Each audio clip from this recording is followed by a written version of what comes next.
राज्यात मान्सूनचं आगमन झालं, मात्र पावसानं पाठ फिरवल्यामुळे कुकडी प्रकल्पातील धरणं कोरडी ठाक पडलेली आहेत। कुकडी प्रकल्पातील सर्वात मोठं असलेले डिंभे धरण यामध्ये केवळ 12%च पाणीसाठा उपलब्ध आहे। त्यामुळे या भागातील शेतकऱ्यांची चिंता वाढलेली आहे।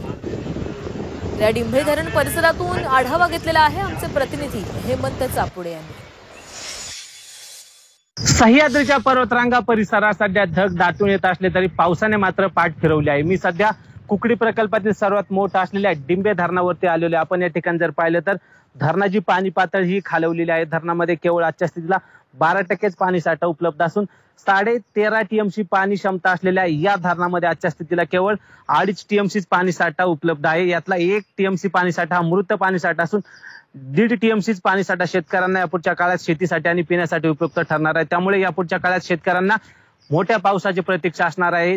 यापूर्वी धरणाची पाणी पातळी 5% पोहोचली होती, मात्र मान्सून पूर्व पावसाचं जोरदार आगमन झालं आणि कुठेतरी ही पाणी पातळी किंचितशी वाढली आणि 12% गेलेली आहे। मात्र सध्या शेतकऱ्यांना मोठ्या पावसाची प्रतीक्षा असणार आहे, तेव्हाच बळीराजा शेतकऱ्याचा वर्षभराचा शेतीचा आणि पिण्याचा पाण्याचा प्रश्न मिटणार आहे। त्यामुळे सध्या यापुढच्या काळात या परिसरात पाऊस कसा बरसतो आणि शेतकऱ्यांना कसा दिलासा मिळतो हे पाहणे सुद्धा महत्वाचं असणार आहे। Hemant Chapude, Zee media, Ambegaon, Pune.